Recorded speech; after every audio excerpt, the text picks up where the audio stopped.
एक और बच्चा था जिसकी एक माता थी, तो उसे पढ़ने के लिए रोज कहा करती थी। तो बार बार बच्चा कहता कि मैं क्यों पढ़ूं, मैं क्यों पढ़ूं। तो पढ़ लिख करके तू बड़ा बनेगा और अच्छी नौकरी करेगा। अच्छा, तो बच्चा कहता है कि ठीक है, नौकरी करूंगा। तो माता कहती है कि यदि तो अच्छा से पढ़ लिख करके नौकरी पा ली तो तू क्या नौकरी करेगा, किसकी पढ़ाई करेगा। तो वो कहता है मुझे पायलट बनना है। तो पायलट बन करके क्या करेगा, पायलट में इसी क्या है। तो उसमें हवा में जाने से मजा आता है, सफर करने से। मैंने देखा है टीवी में, मैं एरोप्लेन चलाऊंगा। तो माता कहती है जब तू एरोप्लेन चलाएगा, तेरे पास धन आ जाएगा, तो मैं तुझे पढ़ा रही हूँ, लिखा रही हूँ, तुझे पढ़ने के लिए कह रही हूँ, सब कुछ तेरे। आज तू छोटा है तो मैं कर रही हूँ, तू मेरे लिए क्या करेगा।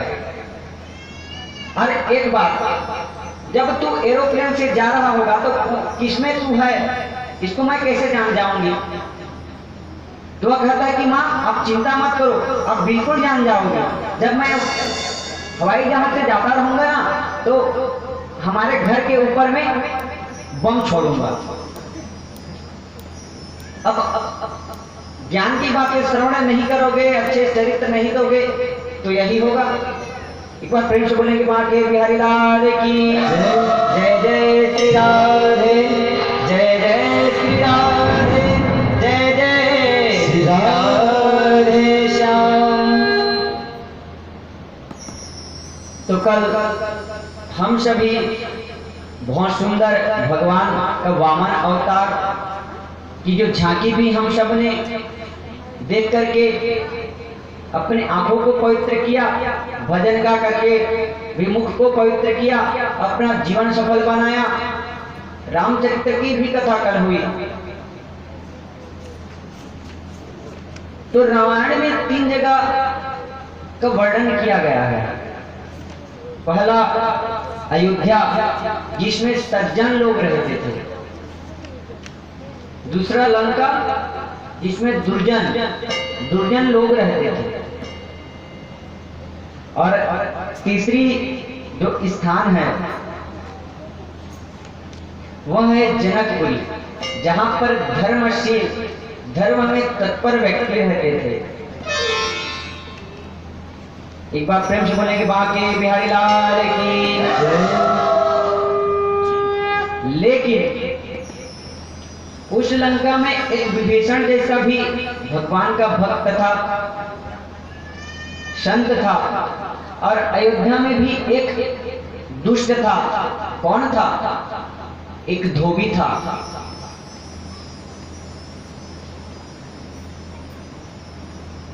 तो यहाँ भी कई ऐसे लोग हैं, कल कोई बात सुना मैं कि उसी के जैसे विरला भी हैं यहाँ पर, और धोबी के जैसे दुष्ट भी हैं। सामने से आकर के देखो तो विनम्र चोला पहन करके बड़े सज्जन फिरते रहते हैं। देखोगे तो लगेगा कि यह बहुत बड़े धर्मात्मा है, लेकिन अंदर ही अंदर बहुत बड़ा उनको घमंड रहता है। मुंह में राम, बगल में छुरी। खैर छोड़ो, आपको क्या, मेरे को क्या मतलब।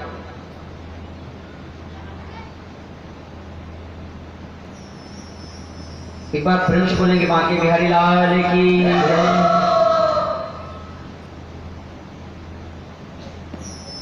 तो कल हम सब ने श्रवण किया आगे कथा। आज हम सब मटकी फोड़ एवं गिरिराज जी का पूजन करेंगे। तो कल की कथा थी कि देवताओं द्वारा प्रार्थना किया गया। हम सभी श्री कृष्ण जन्म की ओर चले कि देवकीं वसुदेवं च निगडे गृहे जातं जातिमहन् पुत्रं तयोरञ्जन शङ्कया।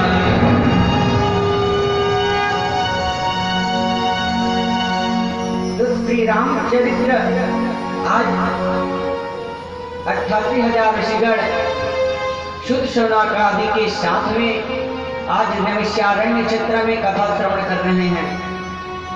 इस श्रीमद् भागवत का गंगा जी के किनारे राजा परीक्षित कथा श्रवण कर रहे हैं। सुखदेव जी आज उन्हें कथा श्रवण करा रहे हैं।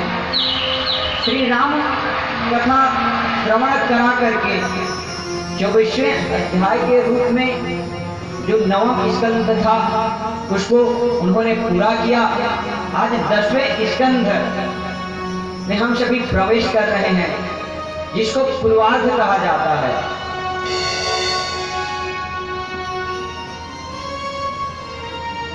तो एक कंस था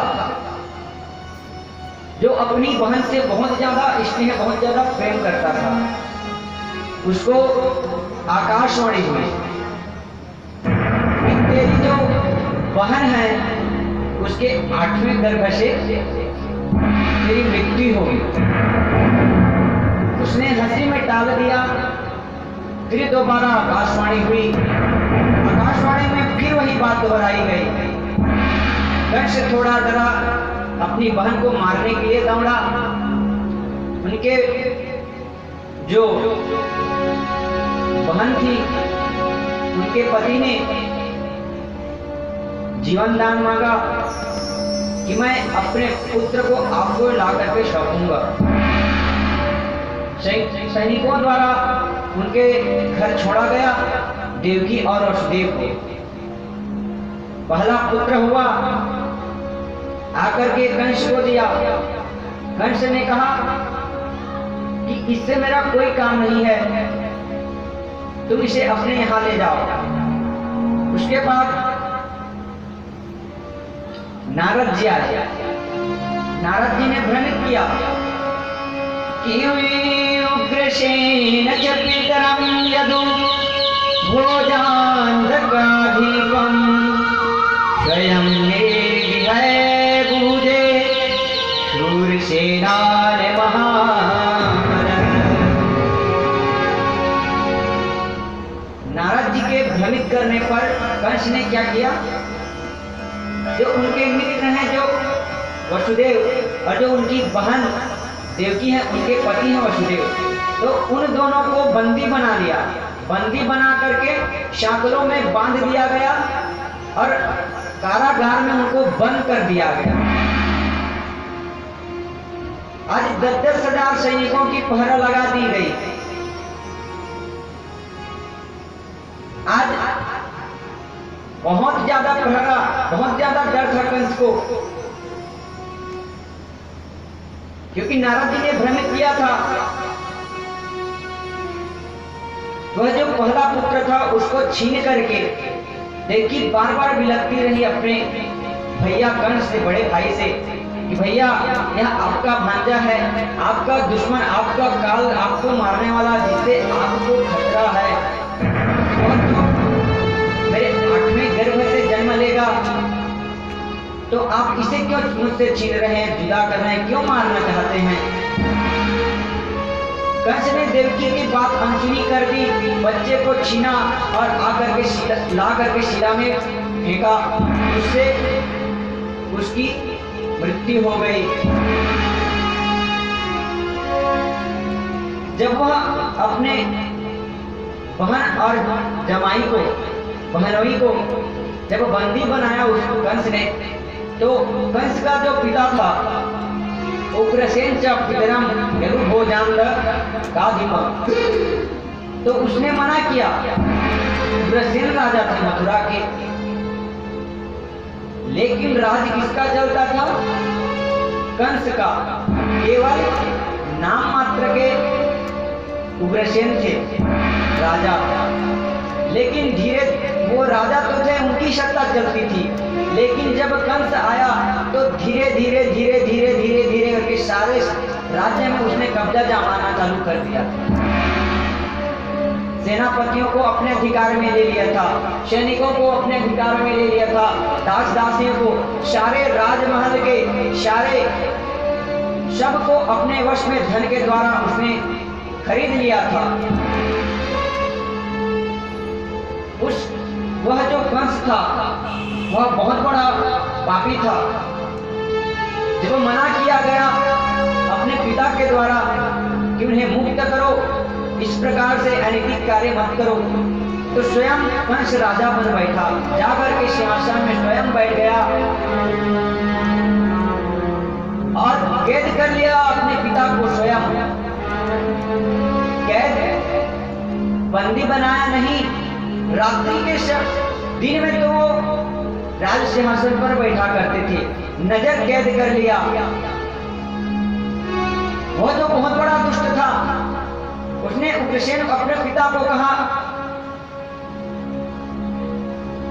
कि दिन में तुम केवल मूर्ति की तरह राजा बनकर रहोगे और रात्रि में उनको पहरा देने का काम सौंप दिया था। प्रलंबा वकचाणूर कृणावर्त महाशय मुष्टिकारिष्टद्विद पूतना के।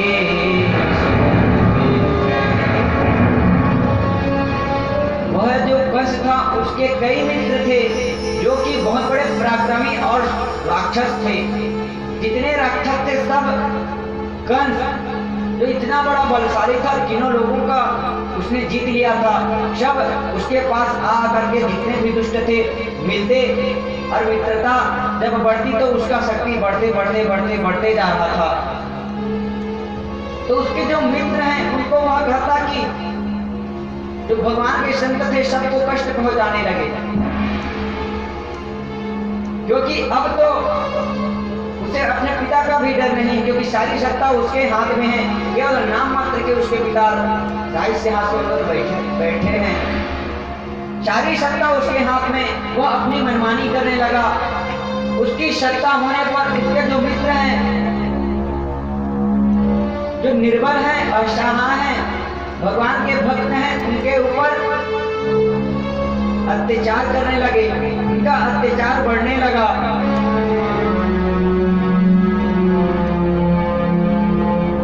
देवताओं ने प्रार्थना की कि आप हमारे दुखों का नाश कीजिए। आश्वासन दिया गया कि मैं आपके दुखों का अवश्य करके नाश करूंगा। आज जो संत महात्मा थे धीरे धीरे करके किते पीड़िता निवृषु पंचाल के अयान शालवान विदर्भान निषधान विदेहान कौशलान। कुछ लोग जो मथुरा को छोड़ करके अन्य देश को चले गए अपने प्राण बचाने के लिए, क्योंकि जो राक्षस थे वो किसी को मार भी देते थे, बार बार लड़ाई करते थे, जबरदस्ती लड़ाई करते थे। आज धीरे धीरे धीरे करके माता जो देवकी है आज कारागृह में उन्होंने 6 पुत्रों को जन्म दिया। बारी बारी कर करके पुत्र जन्म लेने के बाद, संतान की उत्पत्ति होने के बाद माता के गर्भ से कंस को सूचित किया जाता दास दासियों के द्वारा कि देवकी ने पुत्र जन्मा है। तो कंस जाता और ज्यादा करके सबको छीन करके लाता और जो शिला था उसी में फेंक करके उनको मार डालता था।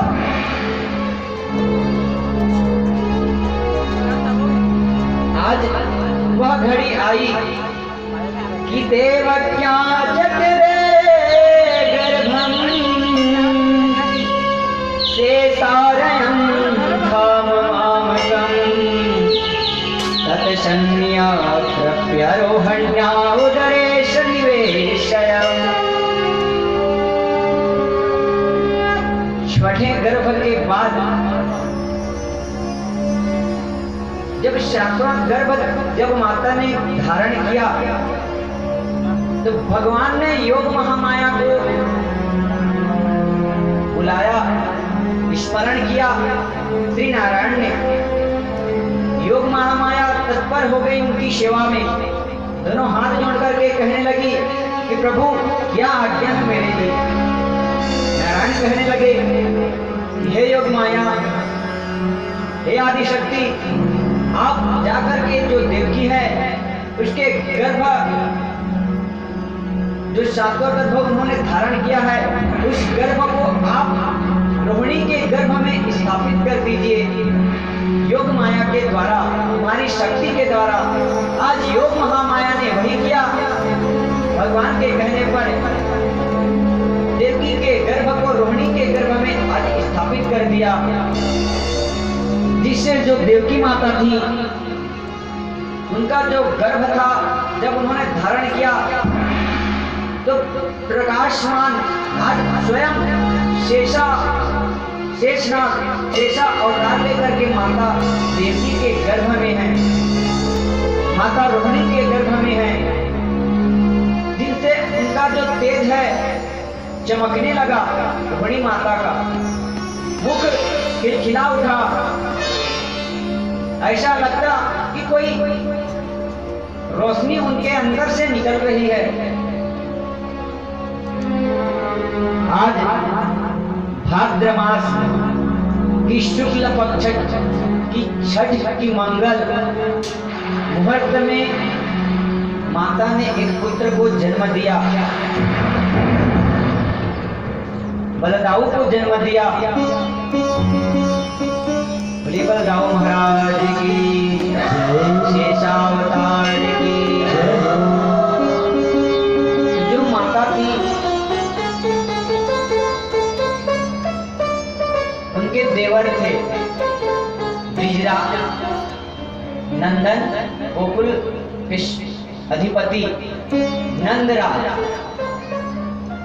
तो नंदराज ने पूरे जात कर्म आदि संस्कार किए, ब्राह्मणों को बुलाया, बुला करके उचित दान दिया, सारे संस्कार उन्होंने किया। तो भगवान ने योग माया को और एक आदेश दिया था, एक बात और कही थी कि तुम गर्भ स्थापित करके, रोहिणी के गर्भ में स्थापित करके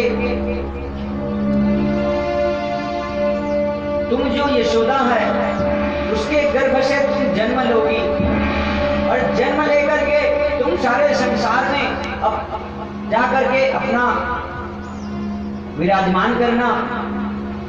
तुम्हें कोई वैष्णवी, कोई दुर्गा, कोई काली, कोई चंडी, कोई सती, कोई काली, अनेक से तुम्हारे नाम लेंगे और तुम सब अपने भक्तों का कल्याण करना। आज योग महामाया यशोदा के गर्भ में उस समय वो समावेश कर चुकी थी। जब संत आए थे, आज संतों को प्रणाम किया यशोदा ने, रोहिणी ने और नंद बाबा ने।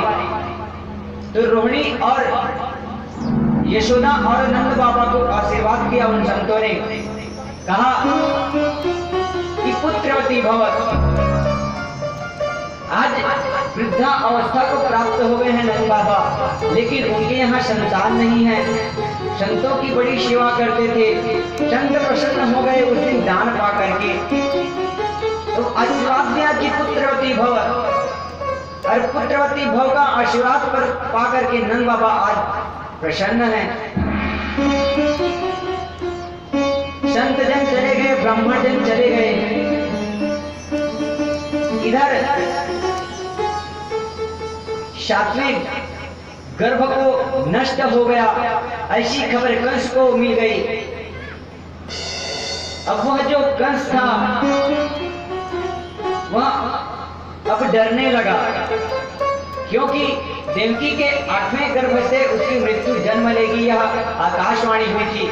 यह बात उसे बार बार सताने लगी कि आसीनः शमीशस्तिष्ठन् भुजान पर्यटन महिम चिंतयानो ऋषिकेशमपश्यत तन्मयं जगते। आज माता ने 8वां गर्भ धारण किया। जैसे ही माता ने 8वां गर्भ धारण किया, देवता प्रार्थना करने लगे कि प्रभु बस अब आप आकर के अवतार लें। जैसे ही प्रभु माता के गर्भ में उन्होंने प्रवेश किया, इस संसार में आए, आज सारा संसार पूरा तन्मयता से भर गया, भक्ति भाव से भर गया।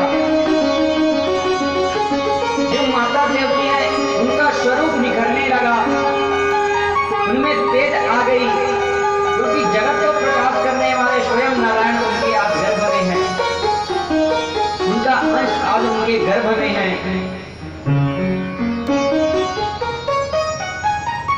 आज पूरा संसार हर्षित होने लगा।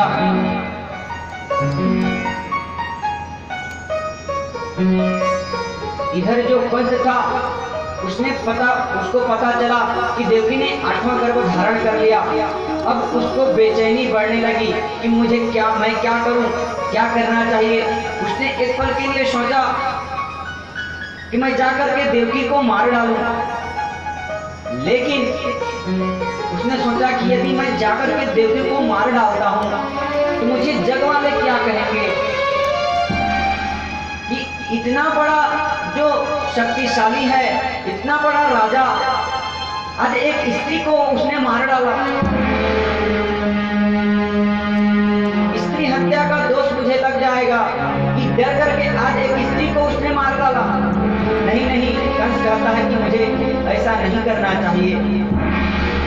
वह जो रात दिन सोते जागते उठते बैठते, वह भगवान विष्णु को देखा करता कि कहीं से विष्णु आकर उसे तलवार से मार रहे हैं, कहीं से चक्र का प्रहार कर रहे हैं, कहीं से गदा का, कहीं से मुष्टिक का।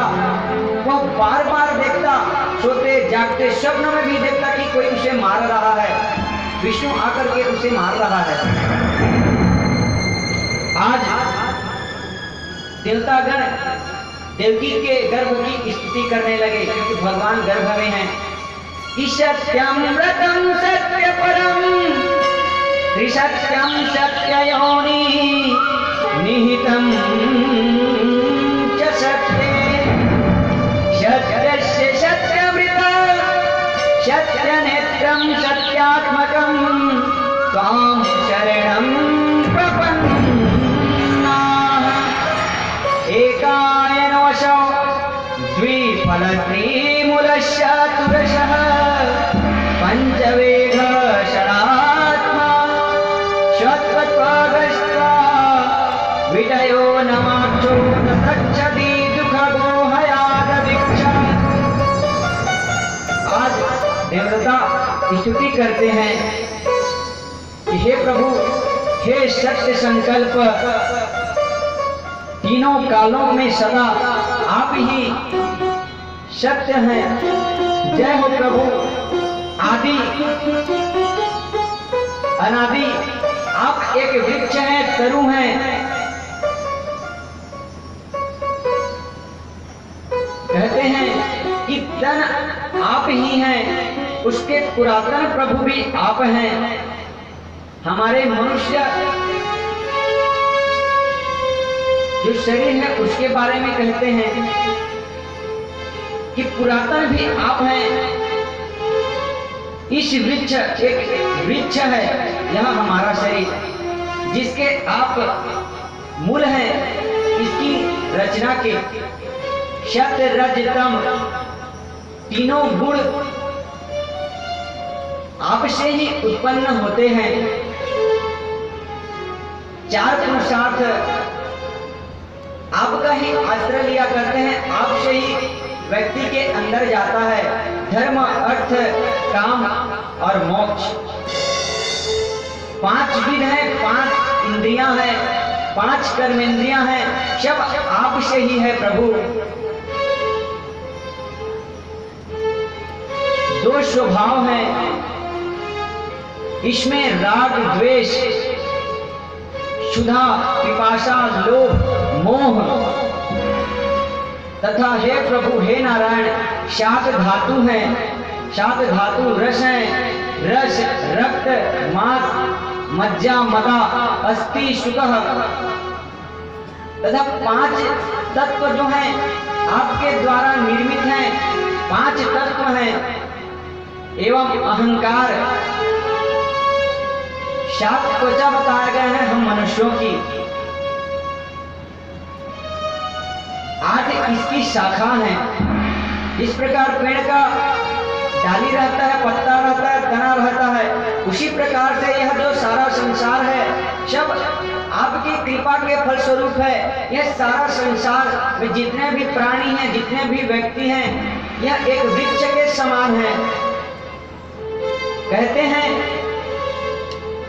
प्रार्थना करते हैं कि इसमें 7 त्वचा मानी गई है, 8 इसकी शाखा है। प्राण, अपान, व्यान, समान, नाग, कूर्म, त्रिकर्ल, देवदत्त, धनंजय। 9 पोटर हैं, 9 द्वार हैं, सब आपसे हैं प्रभु। तथा इस वृक्ष में 10 प्राण हैं, 10 पत्ते हैं। और यह जो संसार रूपी जो वृक्ष है, इसमें 2 पक्षी हैं, एक है आत्मा और एक परमात्मा, एक जीव और एक परम परमात्मा। जीव हम हैं और परमात्मा वह जगदीश है। आप ही परब्रह्म हैं। सभी देवी देवताओं, गंधर्वों, किन्नरों, भक्तों और ऋषियों और संतों और स्वयं ब्रह्मा जी के द्वारा प्रभु से प्रार्थना किया गया कि अब आप अवतार लीजिए, आपके अवतार का समय है। आपसे सब कुछ है, लेकिन अब आपको स्वयं साक्षात अवतार लेना होगा। आपको उन सबको ग्रहण करके आकर के हमारा कल्याण करना होगा। एक बार प्रेम से बोलेंगे, बाकी बिहारी लाल की जय जय श्री राम, जय जय श्री राम। कीर्तिश्चयाम्बते कुक्षिकेत्तदतः परः पुमान रोशन साक्षात् भगवान भगाय नाभा भूतः भयं भोजपते।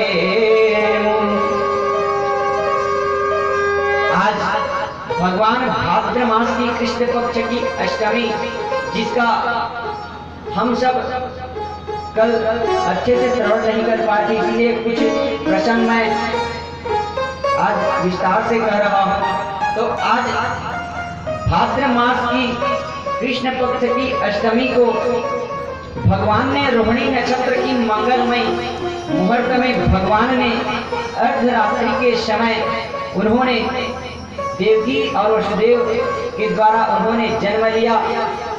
जिस प्रकार से कल बारिश हो रही थी, तो उस प्रकार से थोड़ी थोड़ी बारिश हो रही थी।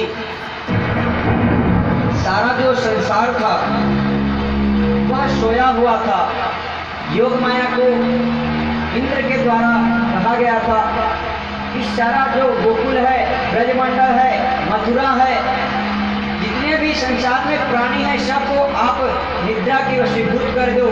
केवल जो भगवान के संत हैं, भगवान के भक्त हैं, केवल उन्हीं के ऊपर आप उनको ही छोड़ना।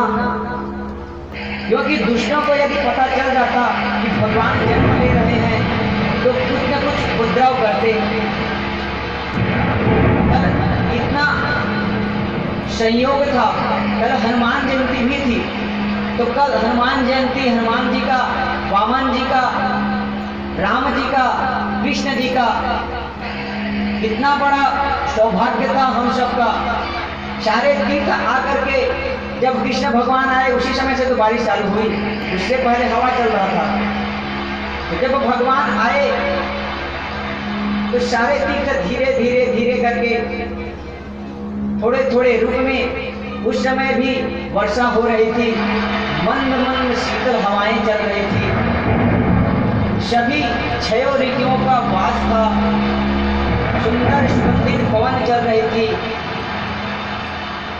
आज जब मेरे ठाकुर ने जन्म लिया, इत्थम अद्भुतम बालकं क्षणं चतुर्भुजं शंखगदायुधं युद्धं श्रीवत्सलक्ष्मीर्दलशोभितकौस्तुभपीताम्बरमशान्द्रपयोविशौभाग्यम्। आज भगवान ने एक छोटे से सुंदर शिशु का रूप लिया, लेकिन आज जो शिशु का रूप लिया, भगवान के 4 हाथ थे। जब देखा कि भगवान 4 हाथ लेकर के जन्म लिए हैं, तो उनको देख करके कौन नहीं जान सकता कि ये नारायण के अवतार हैं। सब जानते हैं कि भगवान एक हाथ में एक हस्त में पद्म, गदा, चक्र, शंख ये लेकर के रहते हैं। तो आज सब कुछ लेकर के हृदय में श्रीवत्स ब्राह्मण का जो चिन्ह था, सब कुछ दिखाई दे रहा है कि नंद ब्रजं शौर्य रूपेत्य तत्र तार गोपाल प्रसुप्तानुप्रलम्या निद्रया श्रुतं यशोदाशयन निधाय तर्कस तामोपादाय पुनर्गहान। आज भगवान ने कृपा की माता और वसुदेव के ऊपर, अपना विराट रूप उन्हें दिखाया। माता ने पूछा कि हे प्रभु, ऐसा कौन सा हमने कर्म किया जो आप स्वयं हमारे पुत्र के रूप में आज आप प्रकट हुए हैं। तो भगवान कहते हैं कि स्वयंभू मनु के समय में आपने जब पहला जन्म लिया था, तो देवकी को कहते हैं कि आप कृष्णी थी, और वसुदेव जी से कहते हैं कि आप शुद्धान नाम के प्रजापति थे।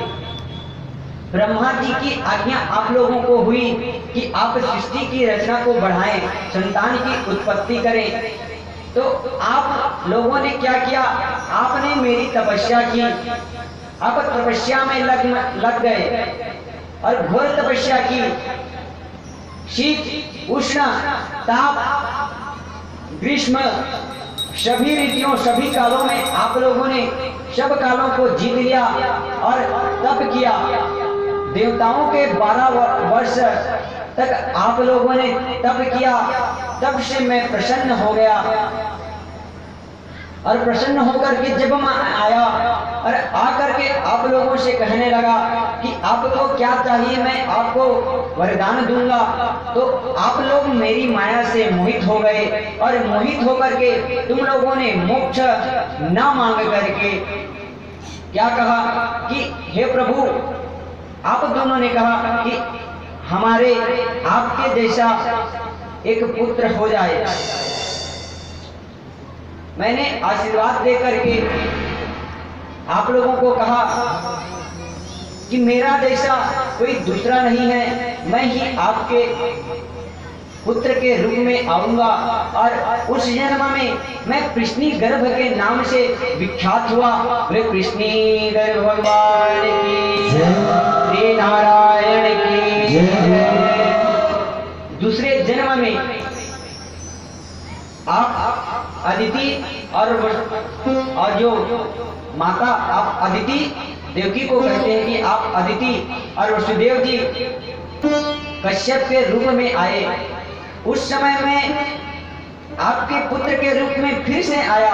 मेरा नाम उस समय उपेंद्र था, लेकिन मैं छोटा था, मैं नाटा था, इसलिए कई लोग मुझे बामन के नाम से भी कहने लगे कि बामन भगवान की, बांके बिहारी लाल की। और जब आप दोनों वसुदेव और देवकी के रूप में आए, तो मैं साक्षात आपके यहाँ इस रूप में आज मैंने जन्म लिया। मैंने आपके पुत्र के रूप में इस संसार में मैं आया हूँ। कृपा प्रिंस बोलेंगे श्रीचंद्र भगवान की, बांके बिहारी लाल की। आज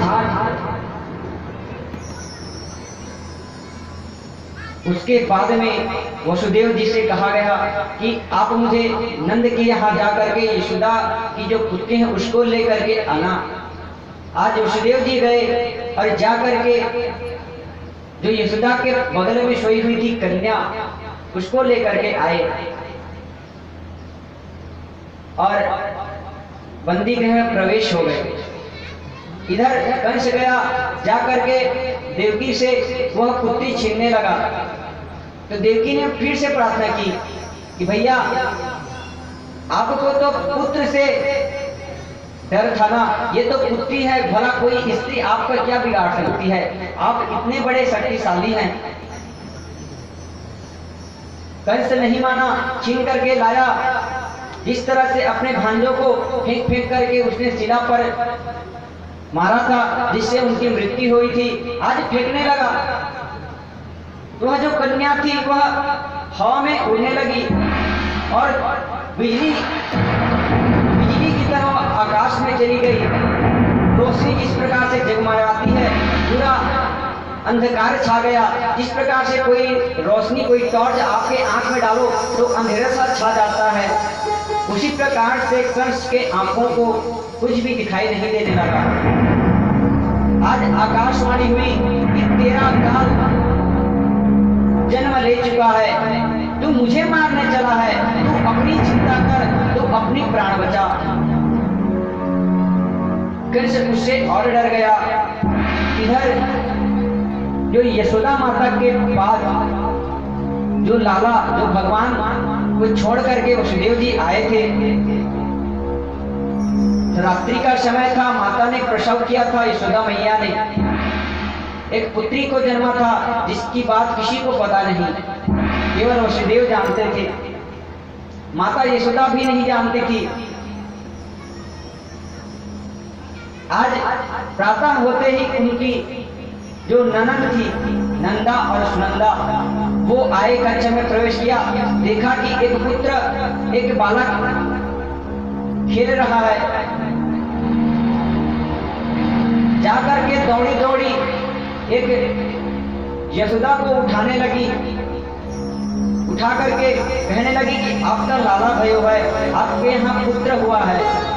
आज बहुत खुश हुई यशोदा माता की उनके यहाँ पुत्र हुआ है। जो नंदा सुनंदा है वो भी यशोदा की देखभाल किया करते थे, वो भी बहुत खुश हुई। आज नंद बाबा अपने बड़े भैया के पास गई। क्यों गई? क्योंकि जाकर के खुशखबरी सुनाएंगी तो कोई उपहार मिल जाए। आज जाकर के नंद बाबा को कहने लगी। तो नंद बाबा क्या कर रहे थे उस समय? जाप कर रहे थे कि लाला भयोगे कि लाली भयोगे, इसी का जाप कर रहे थे। तो जाकर के कहा कि लाला भयो है। तो नंद बाबा खुशी से झूमने लगे। जो जाप कर रहे थे उसको भूल गए, भगवान का नाम लेते लेते लाला भयो लाली भयो में वो अटके थे। आज जैसे ही सुना उनकी खुशी का ठिकाना नहीं रहा। आज झूमने लगे, गले से हार निकाला और निकाल करके अपनी बहन नंदा सुनंदा को दे दिया। नंदा सुनंदा और प्रसन्न हो गई, खुश हो गई। प्रेम से बोलेंगे बागे बिहारी लाल की। आज सारे गांव को खबर मिली तो नंद के यहाँ उत्सव मनाने लगा। तो उत्सव का आनंद तो हम सभी कल ले चुके हैं। आज नंद बाबा को बधाई देने के लिए सब जो गांव के, जो गोकुल के, जो उनके इष्ट मित्र हैं, वो सब बधाई देने के लिए आ रहे हैं कि आज 80 साल के उम्र में, 80 वर्ष के उम्र में नंद बाबा के यहाँ आज पुत्र का जन्म हुआ है। तो आइए हम सभी भी नंद बाबा को बधाई दें।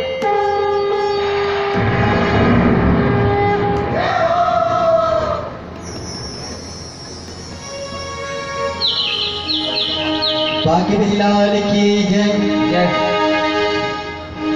आज कल जो यशोदा के द्वार जय हो बधाई बाजे रही। फिर आगे सभी लोग थोड़ा हम लोग सेवा करेंगे और जिनको कमर सीधा करना है वो खड़े हो सकते हैं। हरि नंदन यशोदा के द्वार